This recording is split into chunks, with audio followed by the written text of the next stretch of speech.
So good morning and welcome to this special event called Defining the Building Blocks for an EU Strategy to End Child Marriage.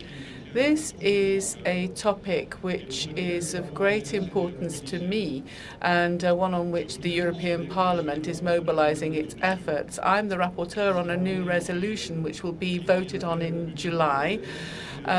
Saying that the EU has a role to play in fighting early and child and forced marriage. The European Commission also dedicated a whole year to combating child marriage and forced marriage. We're going to have two phases in our discussion this morning. First of all, we're going to try to better understand the issues by, first of all, hearing from our delegate from Bangladesh talking about her personal experience and her experience as an activist, that is actor Megla Akhtar. We will be hearing from Elbak Zakir, who's the Minister for Women and Children in Niger. She will be talking about the action carried out by his government. And then we will be hearing from Rotimi Josiah, Regional Director for Western Africa of the International Plan, who will be explaining to us the work being organised in civil society. And then in the second half of our meeting, we will have the pleasure of welcoming Princess Mabel van Oranje, who's the president of the Girls Not Brides organization, and she will be talking about her way of responding to this issue. Rangita de Silva de Aris, who is Associate Dean of the Penn School, will be talking to us about international law, legal gaps, and Madam Aishatu Boulama will be then speaking to us about progress that needs to be made between governments and international fund providers and the European Union. And then finally, Linda McAven, Committee Chair in the European Parliament, will be talking about how the European response is going to be made, looking at the different contributions that have been made this morning. It will not be just us here debating on the stage. We also want to involve all of you here in the room. You will have the opportunity to make your views heard. There are several microphones in the room, so we can have an interactive discussion. But for a start, and before we hear Magla's story, let me ask you to show your views in a quick poll by show of hands. If you agree with my statements, please raise your hand. First statement. Child marriage is above all and always a human rights violation. Who is against? That's the unanimity. You can't do better, given the fact that most of you have a professional posture. It's not.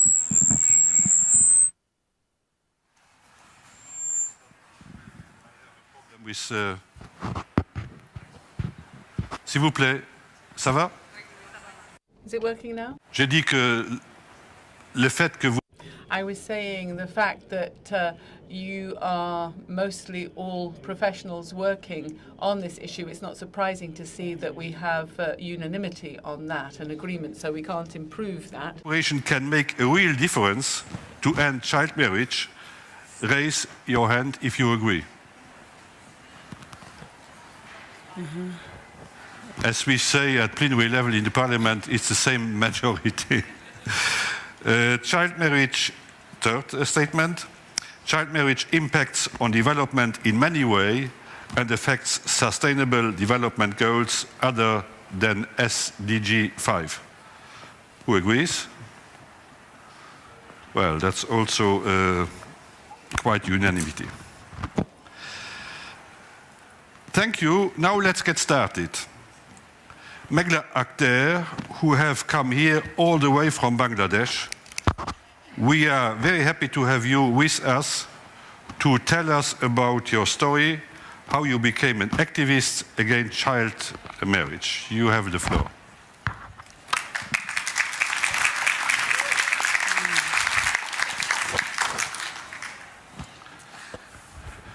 Hello everyone.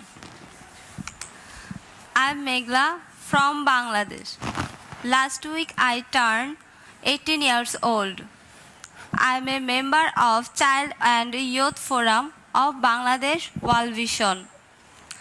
I'm very committed to advocating for ending child marriage, particularly for the girls who are the victims of child marriage in my community. In the area where I live, we have conducted a child-led research and found that there are 40% girls aged between 10 and 16 years old who get married before they are 18. This is becoming a big concern of girls' rights in our society. The Child and Youth Forum is a big platform us where we can express our views and problems and raise our voice against children, sexual abuse and violence against children. We advocate for change the community people through awareness raising campaign to protect children from child marriage. We are united by a committee which includes teachers and people for the community. We also have a good collaboration with the police station. I have joined the Child Forum when I was 13 years old. I have participated in many awareness and training session workshops that helped me to be aware of the negative impact of child marriage. And I am now very committed to stopping it. Based on the things I have learned, I conduct awareness raising with my community people to spread our message. In last 18 months, with a member of Child Forum, stopped 13 child marriage cases. I stopped myself 7 child marriages by talking to the families not to force their daughters to get married. This is one of our big achievements that we are very proud of. In my personal case, I am happy that I was able to stop my own marriage. When I was 13, my mother forced me to get married to a man aged 30 years who was living abroad. I didn't know the man and not even my mother. I did not want to get married. And I was interested in continuing my education. Despite this, my mother fixed the date for the wedding without my consent. I tried to convince my mother to stop it, but I could not manage to convince. Finally, on the day of my wedding, I ran away from my house and took shelter in one of my friend's house. I came back my home later. My mother stopped talking to me. This situation lasted 3 months. Then she realized that she was not right and we restored our relationship. The approach we do to stop marriage in our child forum is to talk to the parents to convince them that child marriage is bad for the girls. If it doesn't work, then we go to police station with the help of the community people. But sometimes this work not easy for us. We got threats for the parents and community people. As an example, one of my friends was going to be the victim of child marriage. We got this information just 2 hours before of her marriage. I, with other Child forum members rushed to the police station as we didn't have much time to convince the family. And finally, after many attempts, we were able to stop her marriage with the help of the police officers. In Bangladesh, we have the Child Rights Act, which is a law that prohibits child marriage, but there is no proper implementation for this act. One of the big reasons for child marriage is poverty. Due to poor income, the parents are not able to run children's education. Another thing, due to social insecurity, parents feel unsafe to keep adolescent girls at home without marrying them. Due to lack of social awareness, parents and community people remain unaware to the adverse effect of child marriage. There is a big need to invest more in child rights, child development, child education, and child empowerment. This is the time to pay attention to girls' education, to make community people aware, and to protect children from sexual abuse and violence. We would like to enjoy our childhood.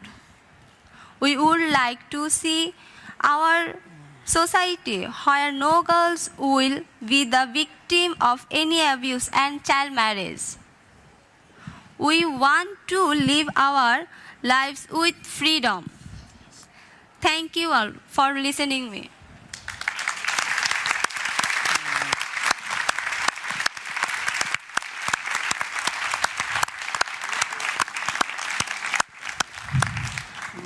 Well, thank you very much, Megla. Thank you also for keeping the time. I hope that our other guests will follow your good example. Et maintenant, chers amis, nous allons... Now, dear friends, we will move on, and we will hear from Elbak Zainabu Taribako, who is a minister from Niger.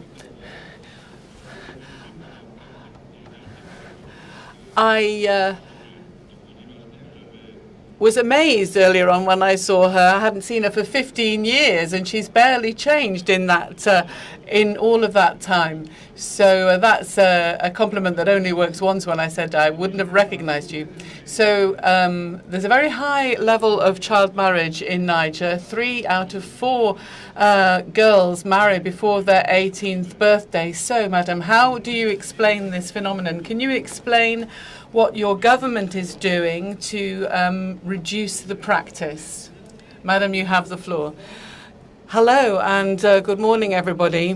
The first thing I'd like to do is to thank the European Parliament for having given us this opportunity to discuss the topic of child marriage, because it is a development challenge in my country. The situation at present in Niger is that we have 76.3% of girls who are married before their 18th birthday. 28.8% of girls aged 15 are already married. And it's even worse if you look at the ages between 15 and 19. 40.4% of girls between 15 and 18 have already had their first child. So the challenge we are facing is both child marriage and early motherhood. So we feel that we need to take action, and we have an adolescence initiative aimed at reducing early marriage and preventing early pregnancy. And then we take a community approach as well, which works directly with communities to protect children. So the communities themselves can take advantage of this initiative and do what they can to protect children.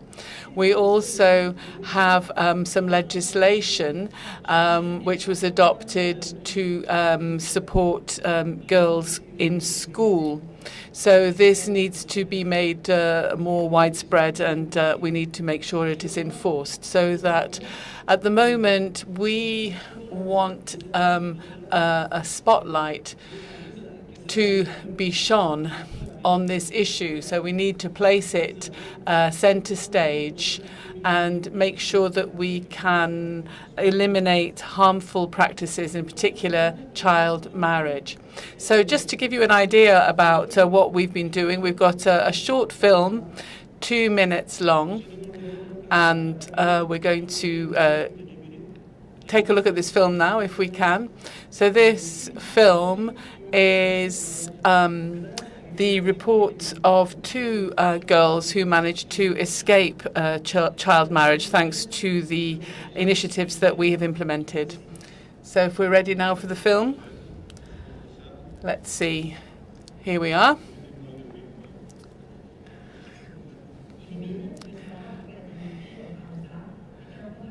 This program is aimed at the most vulnerable teenage girls in Niger. They've been educated about their bodies, about reproduction. They're taught reading and writing, hygiene, law, all of the sorts of things they need to know to get access to education and emancipation. Thanks to this program, some have been able to escape child marriage. Zanyabu is 16 from the Zanda region, and she was married at age 14 against her will, and then she managed to get a divorce after a month of resistance. In Ilimin Zamandunia, I learned a lot of things. That is why I did not accept this marriage, because there are many consequences that this could have on the health of a young girl. I could fall pregnant, I could have a miscarriage, I could even die. I could lose the baby or get an infection. Zuara is 13. She also escaped from a marriage that her father wanted her to go into. I was really worried. I couldn't eat and I couldn't sleep. I told my grandmother that I didn't want to get married because I wasn't old enough. I'm not the only girl in the world. There are older girls than me. Why should I have to get married? I'm not old enough. She also, this initiative wants to involve community as well. The community leaders visit parents and engage community discussions in the villages. So this is to improve girls' rights and decrease child marriage, where almost half of women are mothers before they're 18. If we can reach 250,000 girls over a period of 5 years, I know that Niger will change. So we're starting to reflect and ask questions. There are 13, 14-year-old girls now who are saying, no, I don't want to get married because I know I can say no. I don't want to get married. In a few years, just 1/8 of girls have benefited from our program. Some of them are the very poorest. And they've now learned how to have their voice heard and live a better life.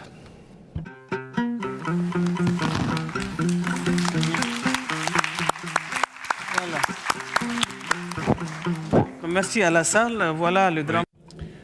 Thank you. So this is the initiative that we've taken, and we want to make it more widespread. Thank you. We want to scale it up. So that film concludes your intervention. Thank you very much for that. You, Mr. Rotimi Josiah, you have become Regional Director of Plan International last year in March. Previously, you have worked for CARE International as country director in Benin, your home country, as well as in Togo and Niger. Therefore, you are well placed to explain and to tell us how civil society organizations in West Africa contribute towards the goal of ending child marriage. What type of projects and activities are most successful and in which context? You have the floor. Thank you so much. Thanks a lot to European Parliament for making this, organizing this panel. That's really important. I'm really honored and pleased to be on the same panel with the young leader from Bangladesh, because when you listen to her story, it just helps us to understand how complex and urgent that situation is. And when you listen to the Minister of Niger, you can easily understand that we still have several places in the world where we are struggling, where we need to act now around child marriage. In terms of successful interventions, the first aspect I would like to highlight is the need for us to invest more in understanding communities' perspective everywhere we are working. That's really critical. The key drivers of child marriage are not the same in communities, and it's important to take into account when we are designing, reflecting about our intervention, to make sure we really move to the communities and we work with the communities to really design our interventions. That's really critical. We conducted a research recently. And what I would like to say here is that sometimes we need to challenge our own assumptions about child marriage. Because when you talk to parents, they want the best for their girls. They want the best for their children. And what they are doing for them is the best they can do to protect their girls, to make sure she will not get pregnant outside of marriage. That is the conception. But when you get into dialogue with them and you are able to really create that trusted environment, you realize that we can do a lot just by listening to them and by designing interventions with them. That's really critical. The other one from the research is the investment in girls' education. That's really critical. We can't really be successful in ending child marriage if we are not investing in girls' education. We need to create a safe environment both in school and outside of school. That's really critical. We need to invest more in strengthening child protection, community-based child protection, and make sure the environment where girls and children in general are living, the environment is safe for them. We also need to invest in addressing gender norms, social norms. That's really critical. The root causes of child marriage sometimes are deeply rooted in social norms, and we need to really address that.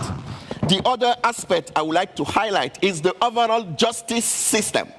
We need to make sure the justice system in the context we are working in are effective and can support survivors of child marriage. It's important to also notice that when we are going through a crisis, like we are dealing in Niger, in the Lake Chad Basin, in Sahel as a whole, the vulnerability level can increase for girls, for women, and we need to make sure our interventions fully include what I can call child protection setup. That should be part of the program we are working on. I would like to quickly highlight what Plan International is doing around the 18+ global program, which is a kind of holistic approach to look at child marriage, because to be successful, we need to make sure we have a kind of holistic approach to move forward on that. Thank you.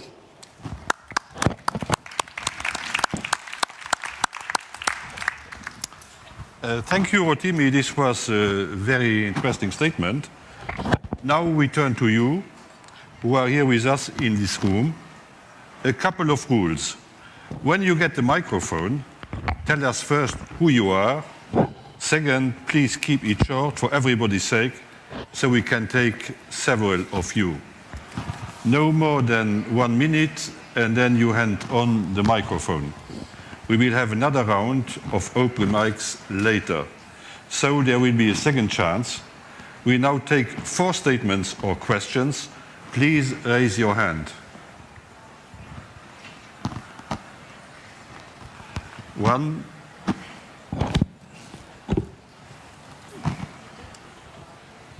Second, intervene, please.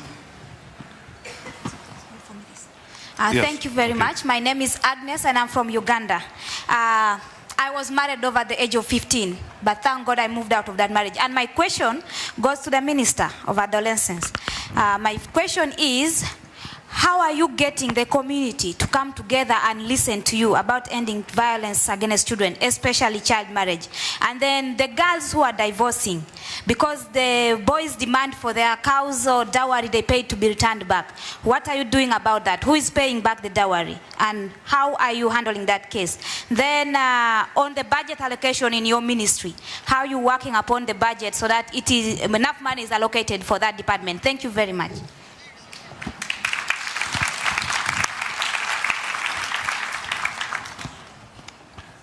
Yes, please, you have the floor. Yes, hello. Peter Goldstein from PRB in Washington. Rotimi, I was very interested in what you had to say about wanting to understand the motivations for particular communities and individuals. I'm just wondering if you might be able to expand a little bit on what sort of arguments you've been able to make to the parents against the feeling that basically their main concern is not having childbirth out of marriage. Thank you. Thank you. Thank you. If it is convenient to you, I would like to invite 2 other persons. Yes, please. Yes, you have the floor. There is a micro.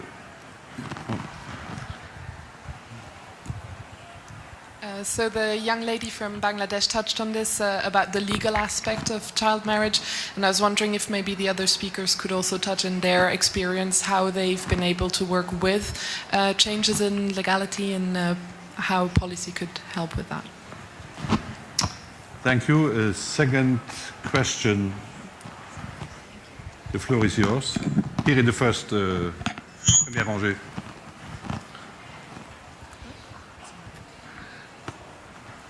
Thank you for the presentations. This is Alexandra with World Vision. I have just one maybe comment/question.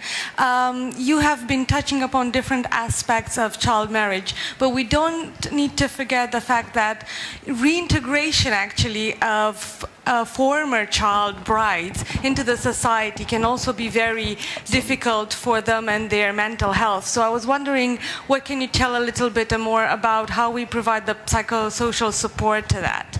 And maybe a second point, if I may add, is the fact that sometimes, and in many cases, and I know that for a fact from Megla here, is that the girls have different birth registrations, and that in order to facilitate their marriage, legally speaking. So how is that being tackled in your programs, for example,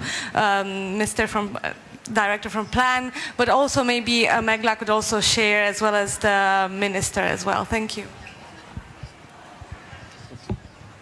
Thank you for those good points and interventions. Back to you, the panelists. Who would like to respond first? You have 3 minutes each. Yes. The floor is yours. You can start.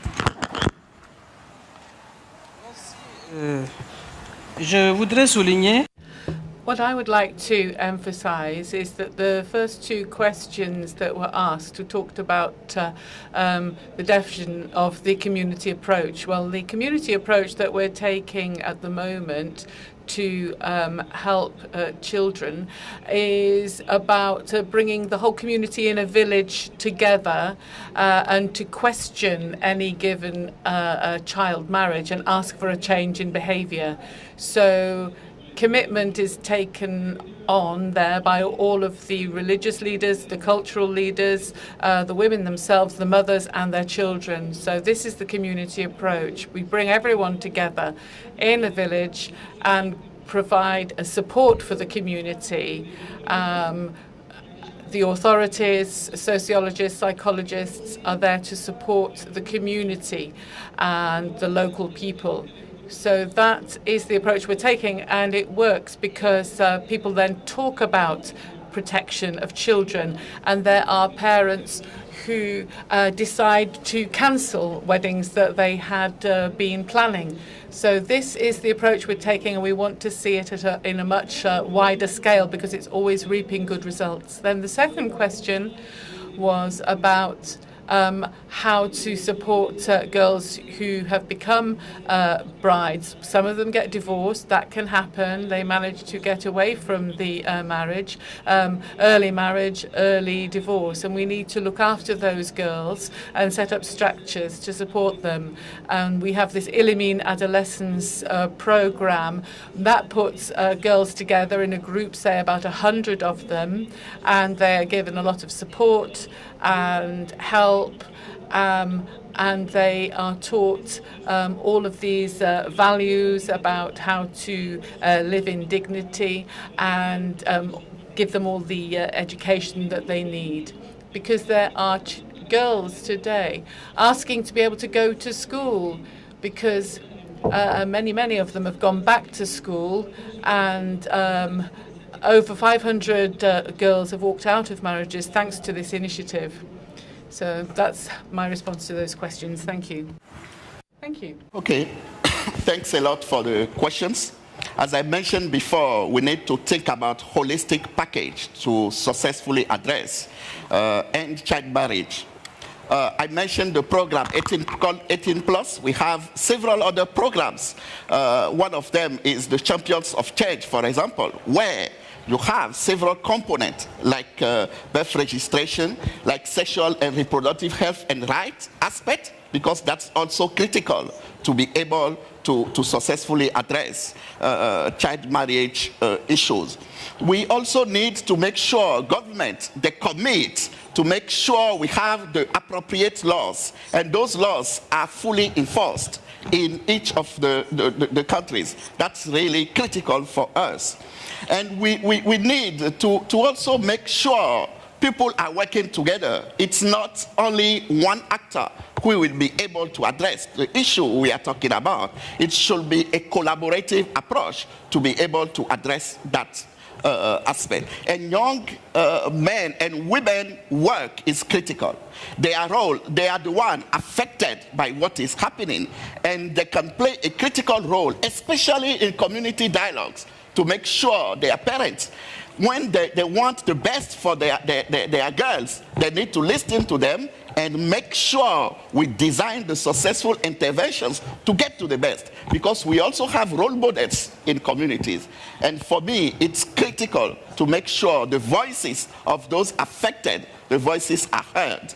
And we also need to make sure we are investing a lot in what we are talking about. It will need resources to be able to be successful. So we need to commit additional resources, additional investment to be able to get there. And I'm happy we are now in the process of negotiating the next EU budget. And for me, it's critical to make sure these kind of critical issues are at the heart of that kind of budget.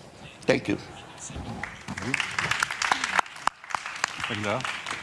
Yeah, Alexander asked one question asking about child registration change the organization to marry the girls. That's birth certificate. I have a 2 birth certificate, but how? Why possible? Because legal want 1 birth certificate, but illegal making more birth certificate, and main issue is child marriage. Because child marrying time, one most important is birth certificate. So birth certificate is my country's problem to take more money, and made in my age. I'm 18 years old, but birth certificate is showing I'm 22 years old, and any court agree me, and court law looking me. I'm not an adult. I'm look like a child, but they take money and get married. This is is problem in my country. So we want Union European to do more awareness and make a strong policy and proper uses. Thank you. Thank you. Okay. Thank you so much. We are now changing the panelists as we move on to the second part of our debate. Please give a hand of applause to our first three panelists. I think they deserve it. Thank you.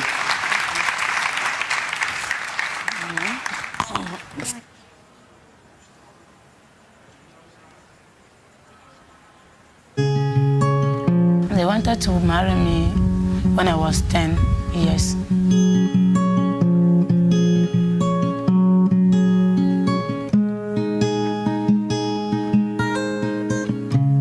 When you marry, you can't go to school.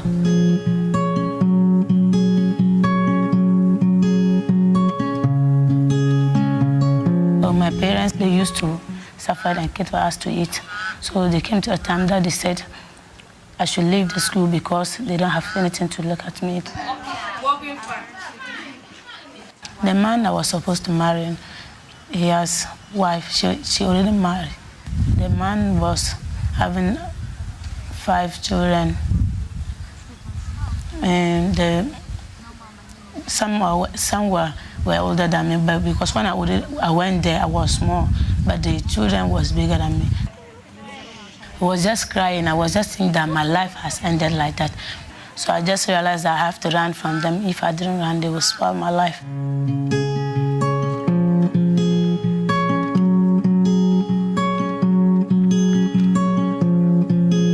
I wouldn't worry about my parents all day.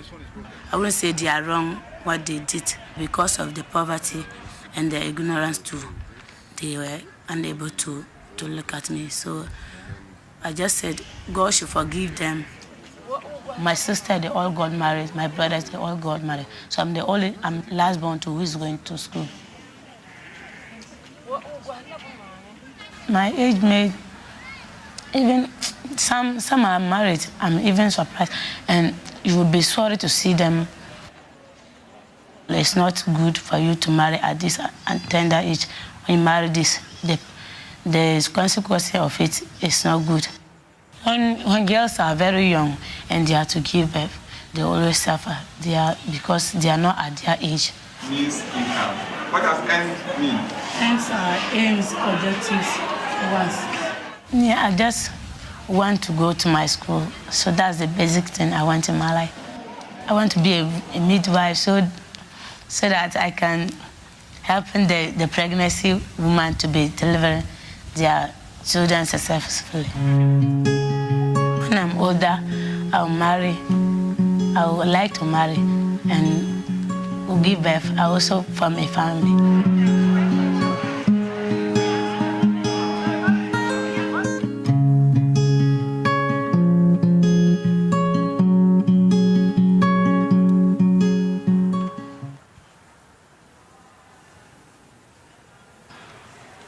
I have now the pleasure to welcome Your Highness Mabel van Oranje, Chair of Girls Not Brides, Minister Aishatu Bulama Kane, Rangita de Silva de Alvis of Penn Law School, and our committee chair, Linda McAven. It's a great pleasure and honor to have you all here. Princess Mabel van Oranje is the chair of Girls Not Brides, a global partnership of more than 900 civil society organizations from 95 countries. Girls Not Brides was initiated in September 2011 by the Elders, the group of eminent individuals convened by Nelson Mandela. Princess Mabel worked as CEO of the Elders until 2012 and she is the founder or co-founder of several non-profit organizations. Princess Mabel, please tell us what, according to you and Girls Not Brides, needs to happen to end child marriage by 2030, which is a specific target under SDG 5. And also perhaps what you think the EU should contribute to make it happen. Very good. Good morning, everybody, and I would like to thank the organizers of this panel, this important panel, for bringing us together. And I would love indeed to talk a little bit about solutions. And I'll highlight three. I'll try to keep it short, and then I'll add a point about what I think the European Union can do. I think one of the three things that is absolutely crucial if we want to end child marriage by 2030 is that we need to involve local civil society.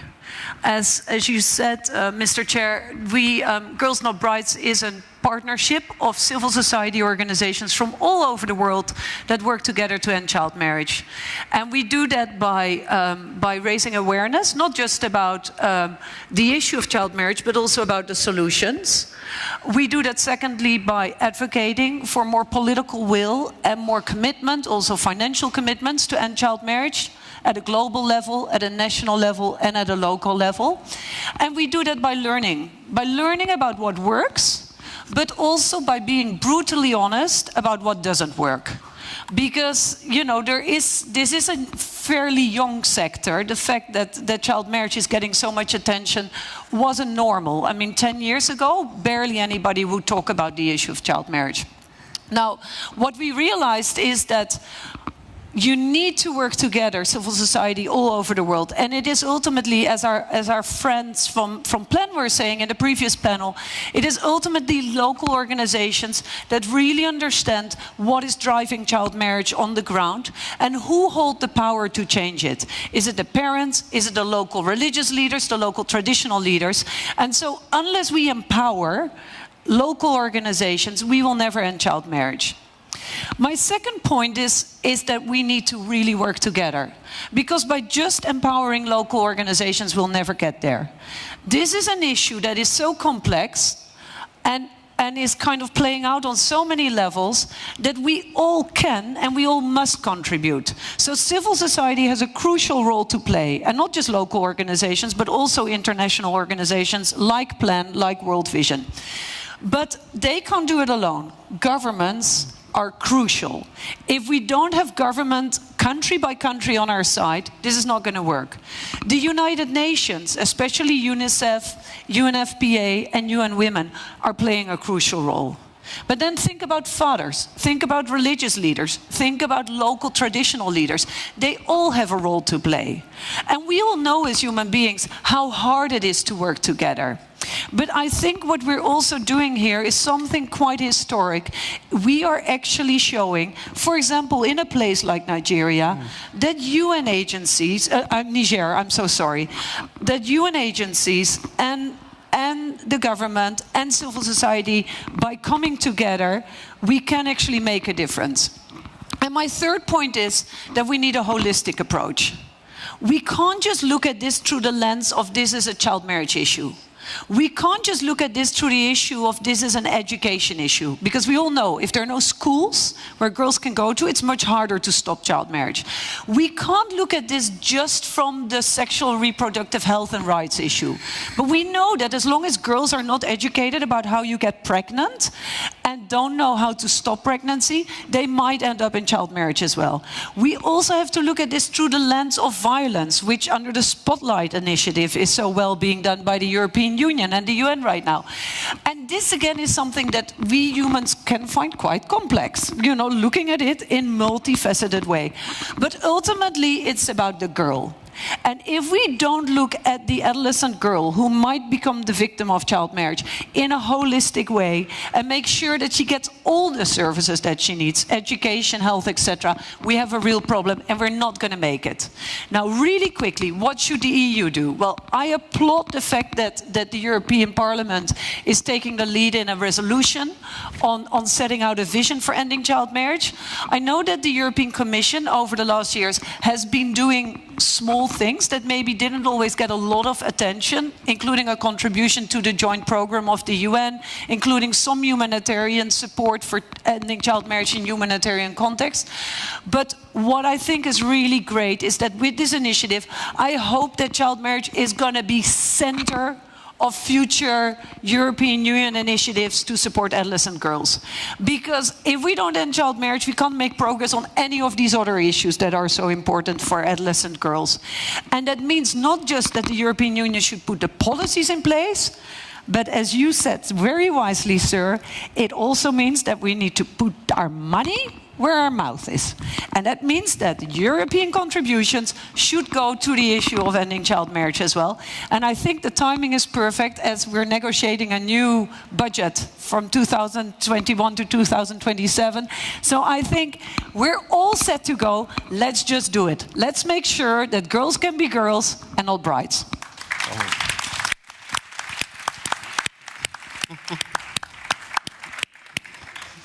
Thank you so much for your impressive statement.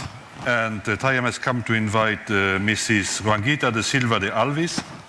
You have outstanding international experience and expertise, and you have advised many UN organizations on human rights law and women's rights. In 2008, you authored a comprehensive report for UNICEF on legislative reform to end child marriage, where you made the point that early marriage is a violation of fundamental human rights and that both state and non-state actors must be held accountable. Most countries do ban child marriage, and yet, while we speak, since we started our event, probably more than 1,000 girls under 18 have been married.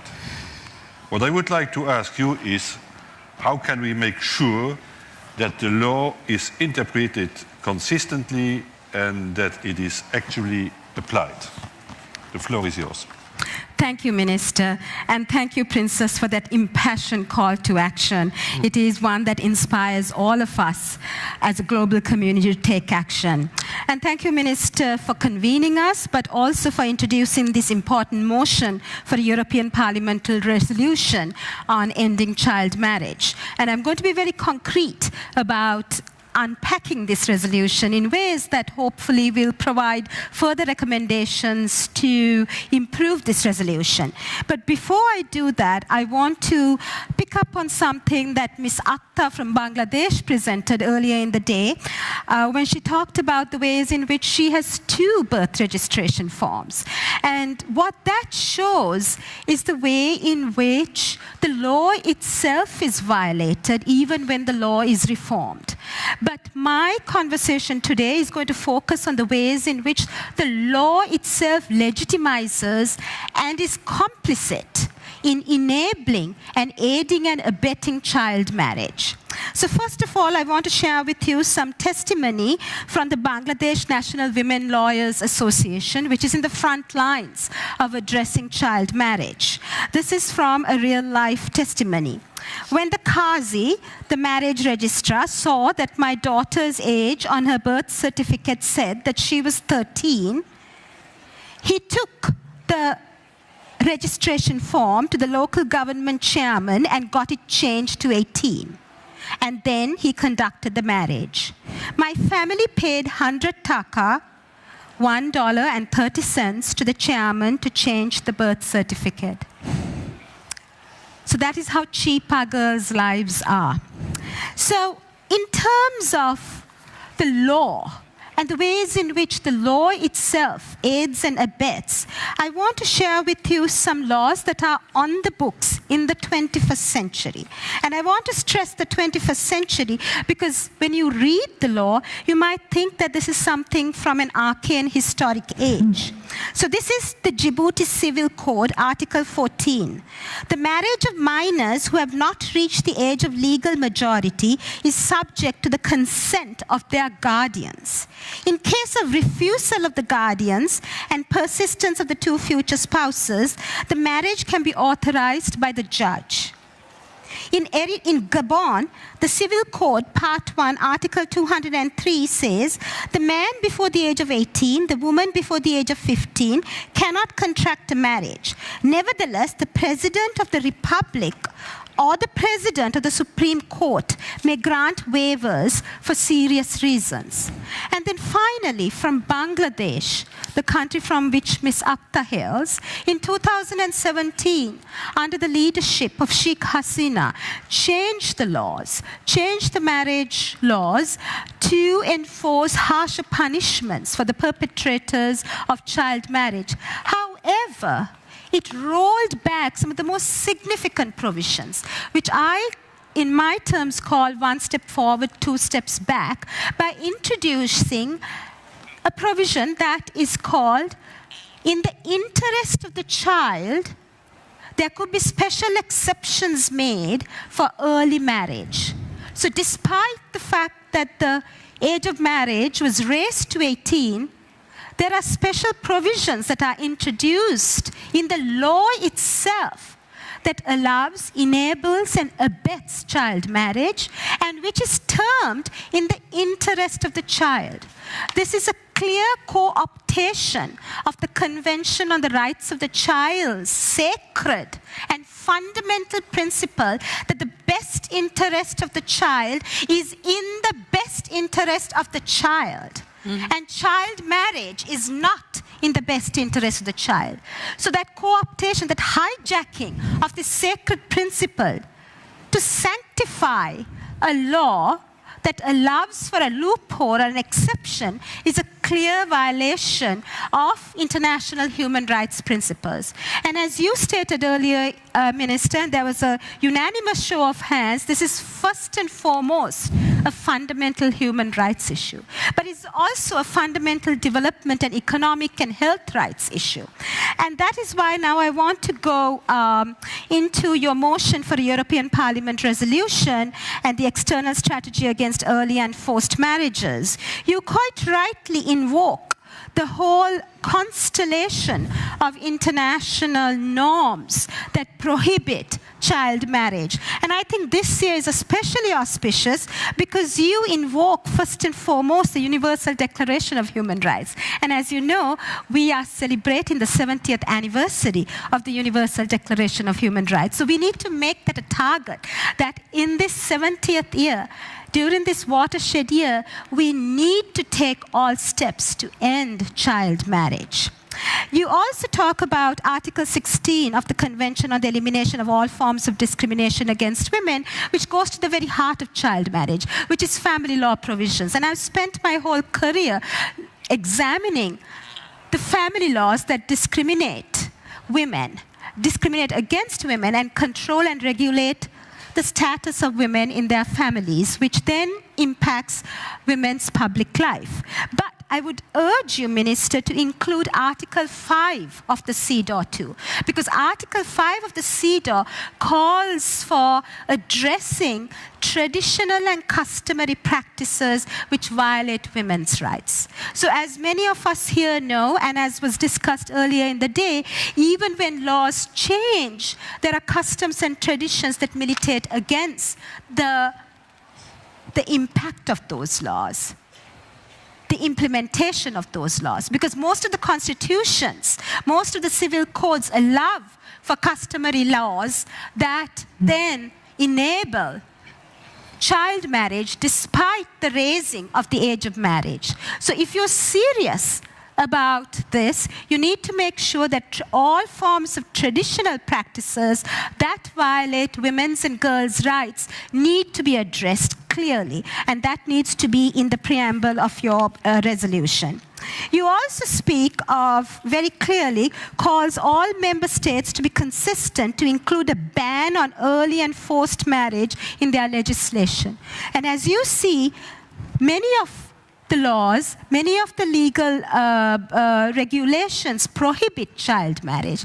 But then there are these backhanded ways of introducing ways in which to reduce the age of marriage. So you need to make sure that the ban includes not only early and forced marriage in their legislation, but bans all legal loopholes that violate the spirit of the law.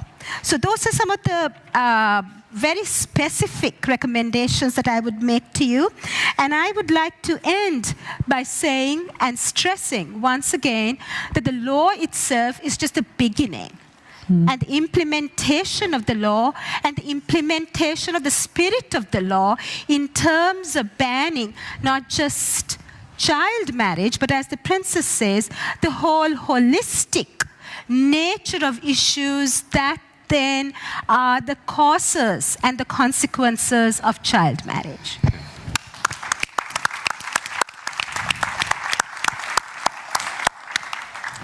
Thank you so much for your inspiring speech. Je propose maintenant que nous passions directement. I would suggest we move right on now to Madame Boulama from Niger.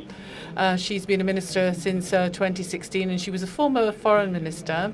She's very committed in women's rights in her country. And as you know, the plan ministers are the main interlocutors for development cooperation. And Madam Minister,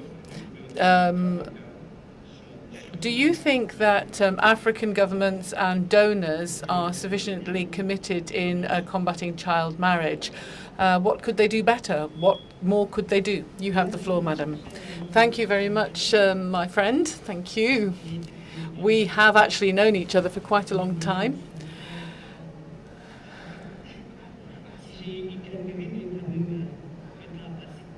But quite a lot of time has gone by, hasn't it? So, yes, a really deep thanks to the European Parliament, the European Union, for having placed the emphasis on the position of women, child marriage, early marriage. These issues are affecting half the population of our planet. And I would say, in general, we're talking about people who find themselves outside the realms of development. To answer your question, I think what I can say first of all is that in governments we need to have a very clear vision. We need to have a clear vision of what we want, a clear vision of how to tackle this important issue. It's important from 2 points of view. It is important because we're talking about human beings. We're talking about human well-being, the well-being of children, of girls. And this question has it's all about human drama, the human drama that is affecting girls, our sisters, our mothers even, because they went through it. We need to remember the human face of this issue. We're talking about the well-being of children, the well-being of women, of half of the population. And then secondly, the question of child marriage. I mean, we have proof, we have evidence that it affects development. In Niger, a study that we carried out with the World Bank showed us that if we could eliminate child marriage, we would increase 5 GDP points between now and 2030. And that's not nothing. We're talking about billions of dollars. In addition to the improvement in well-being and health, that is the priority. So these children, these girls are living through a terrible drama. There are girls who get abandoned by their families. And so it's a very important question. It has a major impact on the girls' lives and also on our economy. So we in the government need to have a very clear vision. And we have a vision in Niger. And we have our Niger 2030 program. We're looking towards 2030 now. And in our vision, we've got a 5-year plan, our rolling 5-year plans, in which we are applying strategies. And it's the strategies that matter. Rotimi said, and the princess also spoke about this, we need a global approach. We need a comprehensive approach. It's a complex issue, and we need a global approach. We need to promote education, schooling for girls. We need to look at reproductive health.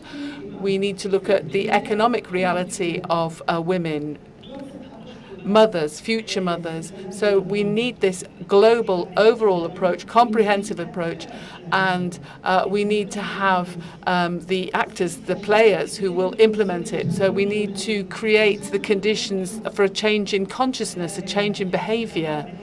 And here I agree with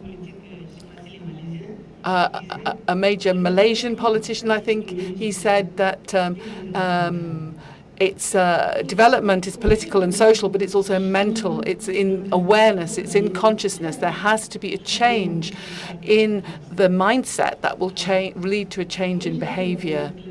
So we do have a clear vision in my country. We've begun to implement it, and we've begun to show good results. In 2017, our health and nutrition demographic survey showed us that we have moved from a birth rate 7.6 children per woman in 2012. In 2017, we went down to 6 children. So we have made progress, but there's still a very long way to go. Now, how did we achieve that? If you look behind the statistics, you'll see that it's the age of the first pregnancy that has changed. That's what's changed. We had we used to have many young girls with their first pregnancy, but that has gone down by 10 points now. So that has enabled us to gain 1.6% improvement in the birth rate. If we continue, then we will achieve our objective by 2021, which is a maximum of 5 children per woman. So progressively, child marriage will be eliminated. I think the main culprit is lack of consciousness, and that's where we need to make the changes. We see that people have had success by working together and listening and being receptive. That is important. People need to be listened to. It doesn't matter how educated or not people are, but they listen to traditional values. So we need to involve all of civil society, the administration, in this same movement. So we do have an organization. We have organized ourselves. We have a strategy. And the strategy is based on 2 important points. First of all, we were listening to a girl speaking earlier on and talking about those who are already married and are living in a vulnerable situation. We need to take care of them. So we've got girls who are already in the situation. They are already suffering in the way that we want to prevent. So we can work with them and create the conditions whereby they can find their way back to well-being. So that, and then the second part of the strategy is prevention. Prevention. Stop child marriage happening. So education of girls is key there, and all of the measures that we can implement to prevent child marriage. So the state is doing what it can, and the partners are doing what they can, but it's actually not enough. It's still not enough. So we need to make sure that programs and initiatives that have been successful need to be developed and rolled out on a larger scale. In my country, we've created a sectoral body, education, training, and health, bringing together all the different ministries. So the ministries have come together to take on a global approach. So we have important partners as well, the European Union, for example. European Union is also looking for partners to help with development. So what we do is we pool our resources. We need to pool our resources in order to face these issues. So we create a common fund, pool our resources, and have technical partners, financial partners, coordinating and working with us. There's also NGOs and civil society that get involved too. So we have a clear vision, we have a strategy, and we have the partners. The question now is how to fund the actions so that we can achieve the goals that we are seeking.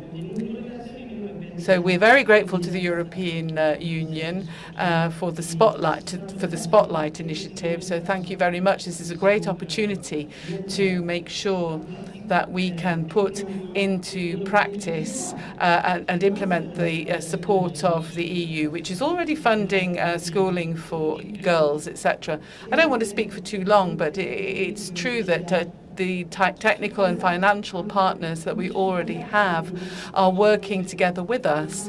And I think that together we can move closer to the financial solutions that we need to fund the reform and the actions that are necessary in order to stop child marriage. Thank you. On ne va pas ménager un seul effort pour... Well, thank you very much for what you've said, and we will, of course, be supporting you. Thank you very much. And let's move to our British colleague now, who is the chairman of our EP committee and our rapporteur on the EU's action plan on gender equality. Well, we're going to make her suffer a bit, not because she hasn't done enough work, but she has a lot on her plate. But people who don't have much work on their plate, it's no accident, is it? The debate here means for us. What do you take away from what we have heard?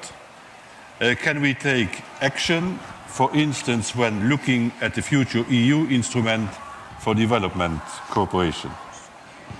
I think, it's very clear from the examples we've heard from Bangladesh, from Niger, and also the woman who spoke from Uganda, that we have a problem that needs resolving. And the first thing I thought about is, can it be resolved?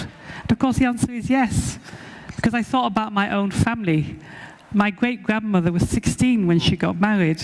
She had 16 children. My grandmother was also, I think, 16, 17 when she was married. She had 5 live children, many pregnancies. My own mother was married at 18, just 18. She had 9 children. So I got married in my 30s. The rest, things changed in my country. So why did they change?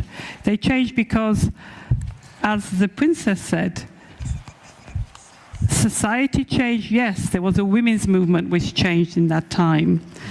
But there was also a huge investment in our societies in Europe after the Second World War, when we invested a lot in the social fabric, when we did real development, when we stopped situations where people went hungry, where we had poverty. So people need dowries. I've seen this in African countries, this issue of the bride price and the problems the bride price causes in society. So things can change. And we've heard examples here about education, we've heard about specific projects, about the Spotlight initiative, which the European Union is already funding with UN Women. And we heard, I think, interestingly, from Megla about the importance of technical things like birth certificates.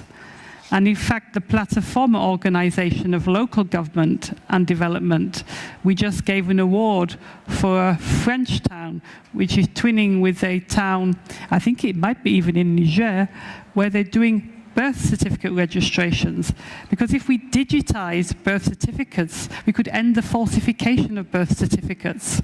And so there are these kind of projects we can do. But I think the key message I want to say is that we need to scale up the projects and stop them being projects and make them into the mainstream. And we have a golden opportunity coming, because in this house this week, everybody's talking about the new multi-annual financial framework and a new instrument called the, I can't even remember, Neighborhood Development something instrument of the European Union.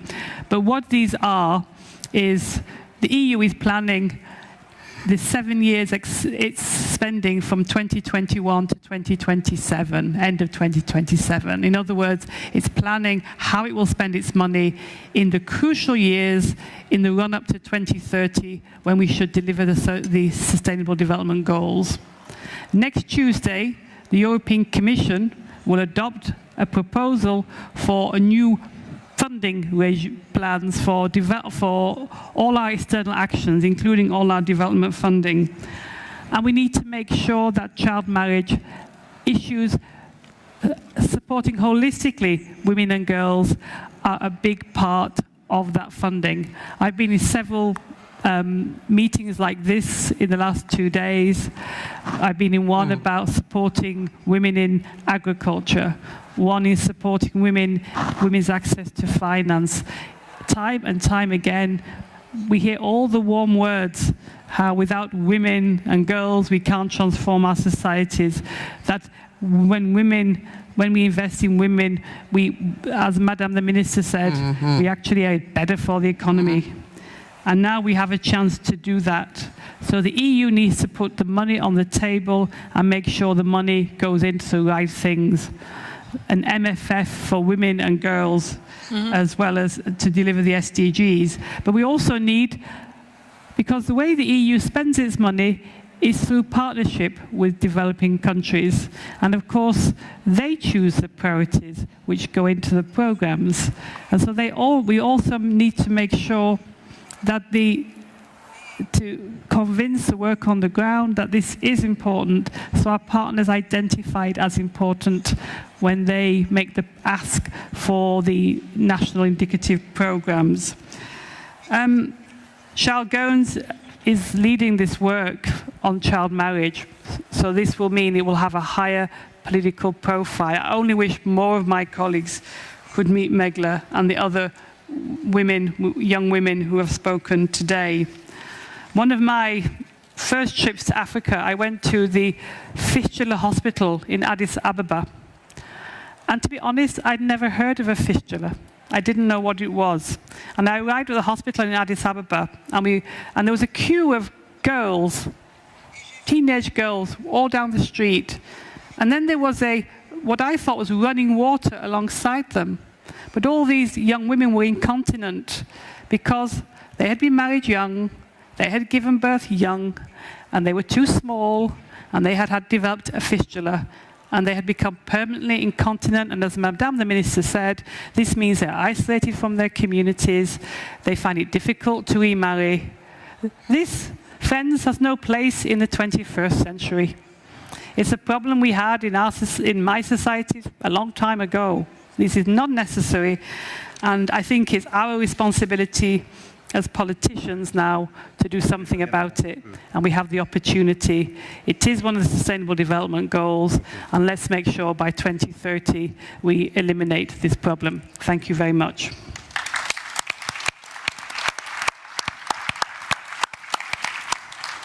Thank you so much, Linda. This brings us to our second round of inputs from the audience. If you would like to contribute, react to what has been said, please raise your hand. If everybody keeps it short, we can take perhaps 4 people. Let's see. May I invite you to raise your hands? Yes, please.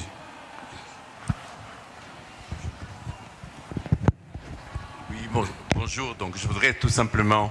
Yes, hello.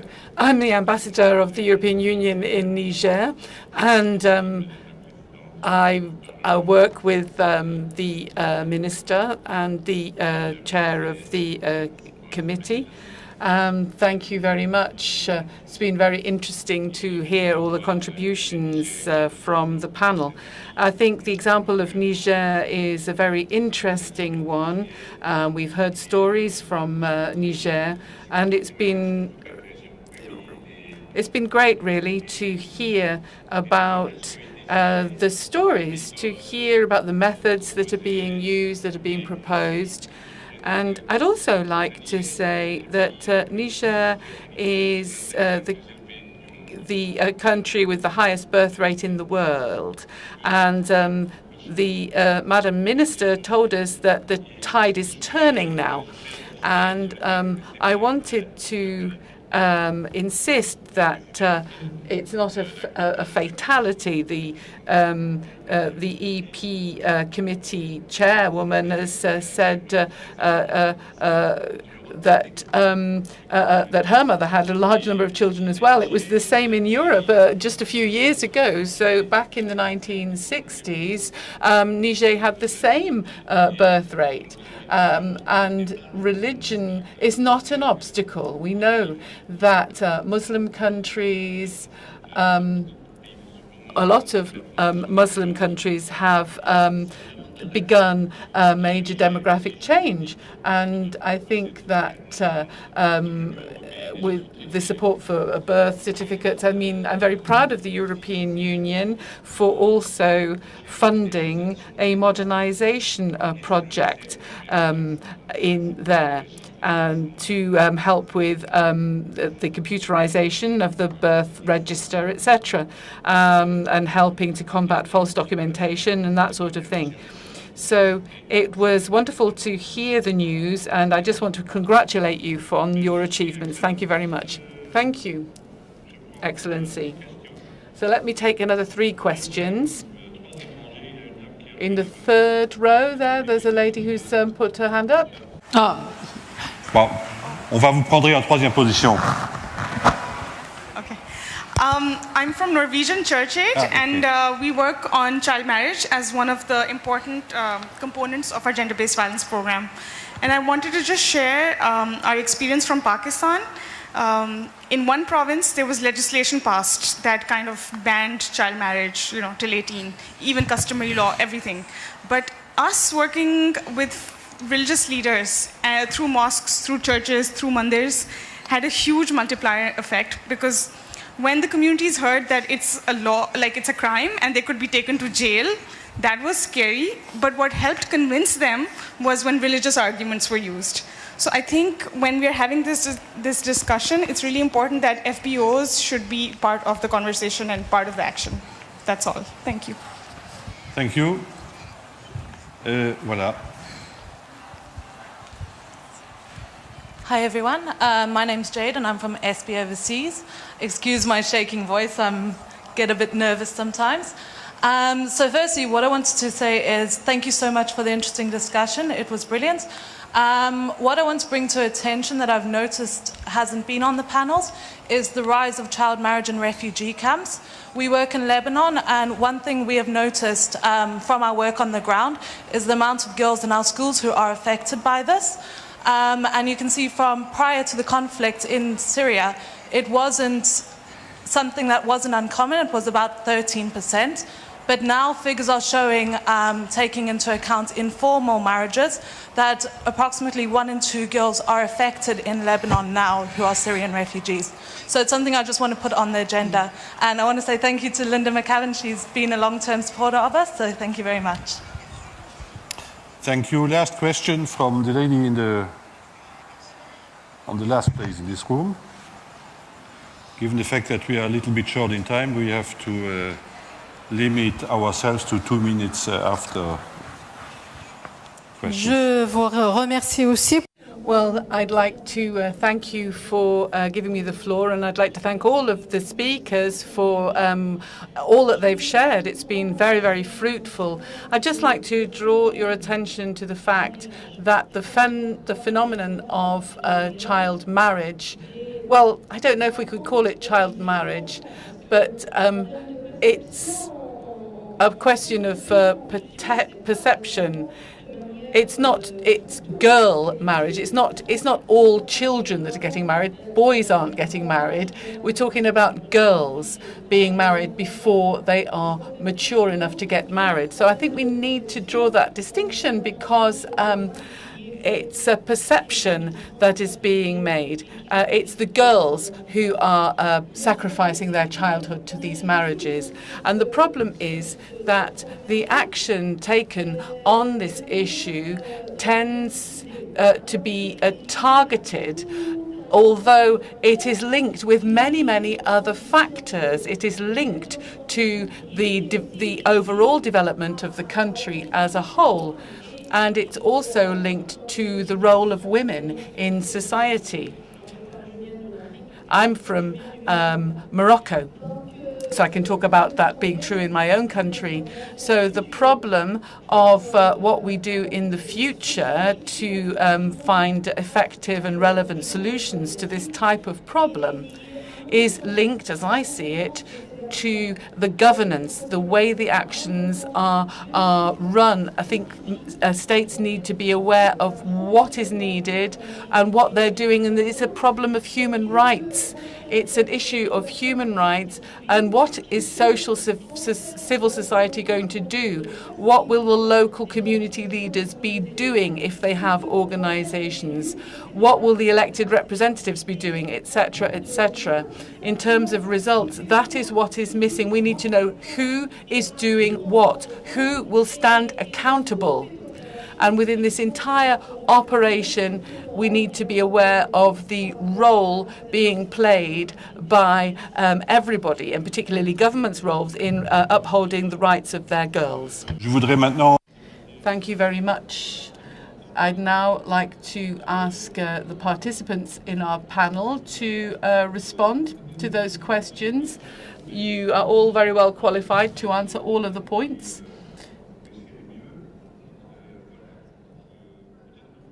Perhaps say something about the refugee camps, and maybe I saw you moving about the religious issue, so that on the refugee camps, this is indeed an incredibly worrisome issue. It's not just in situations of war, it's also in situations of climate change or environmental disasters, that when uncertainty rises and parents get more worried about the well-being of their daughters, they start putting them in marriage in places where they normally wouldn't do that. And they think that they're doing the best for their daughters. Actually, as we all know, child marriage is often a less safe place to be in. But so, for example, we hear terrible stories about what's happening in terms of child marriage rates in the Rohingya camps. We know that in a place like Bangladesh, when floods are expected to come, child marriage rates go up. Human Rights Watch has done quite a bit of research on that issue. And so I think it's an issue where not just through development agencies, but also through the humanitarian aspects, and we've been in conversations with ECHO about this, we need to make sure that when we try to help refugees, that we don't just look at the basics of, like, you know, housing and food and healthcare, but that we also look at issues like child marriage. Merci infiniment. Yes, thank you very much. Merci. Yes, thank you. I wanted to pick up on 2 points. The first one was the religious question, and secondly, to respond to what the Moroccan sister was talking about. Religion. Well, we have involved the Uleman religion in the whole process, and we take our arguments from religion itself. We base our arguments on religion. Recently, the ambassador was there. We had the Sultan come and visit us. This is one of the major religious leaders of Niger, and we had a conference where he dismantled all of the arguments for child marriage. Religion was never supposed to promote misery amongst girls and make our children unhappy. So on that point, we are quite comfortable. We are working hand in hand with our religions, and we can even bring in examples from elsewhere to show that religion, our majority Islam religion, has no arguments in favor of child marriage. Second aspect, visibility. Well, I think that this question is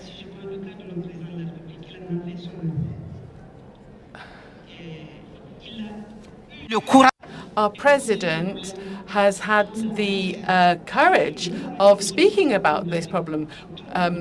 We have a population growth, and we need to deal with that. And the president has spoken about this. We want to go from 4% down to 3% growth. Yes, we do have one of the highest population growth figures, but the president has spoken about this, and I think at the very highest level in the state,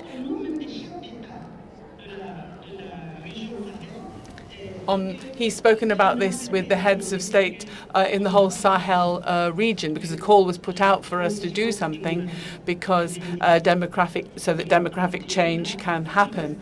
So from there, everything else will fall into place.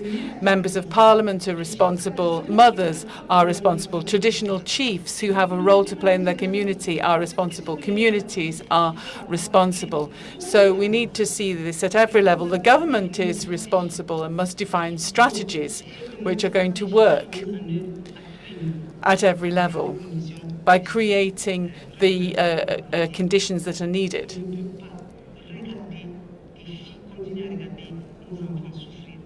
We can't continue to see children suffering just because they get married at 12 years old and end up with suffering from a fistula.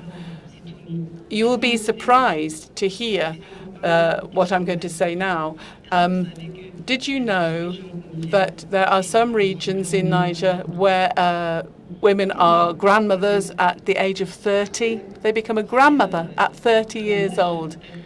I mean, I don't know how old your grandmother was when she became a grandmother. 40, 50, yes. But you've got a girl married at 12 and then her daughter married at 12 as well. So at 30, they're already a grandmother. So I just wanted to say that this has to finish because people are suffering, and this is the human, the face of it.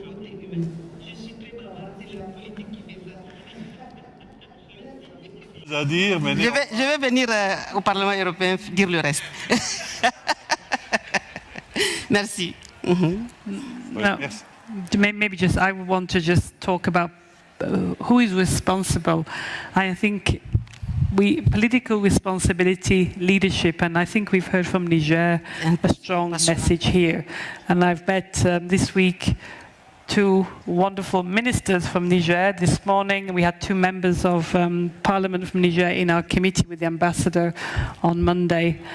And we really look forward to hearing about your progress, because you could be a model on how to tackle this. Of course, to do that, you need, we want to support you in that journey and do everything we can, because it can change and it must change, because as you said, Madame the Minister, this is about giving young women choice. And I think finally, just to say, Megla, and for what you are doing, it's so brave, because it's difficult what you've done.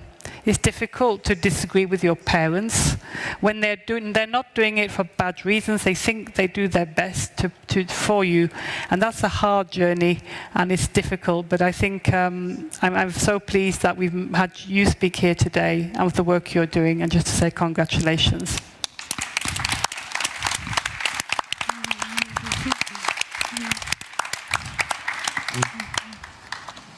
Thank you so much for this inspiring debate. This brings us to an end, to the end of our special event. I hope you find it as interesting as I did, and we all take something away from today. Let's do a final audience poll. please raise your hand if you believe that we can reach target 3 of SDGs to eliminate child marriage by 2030.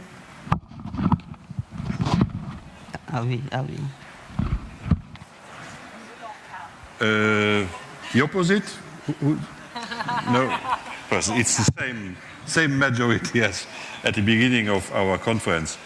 Raise your hand if you are more optimistic than at the beginning of today's debate. Well, thank you, everybody. Let's give a last round of applause for our panel speakers. You are allowed to give a standing ovation in order to honor the quality of our debate.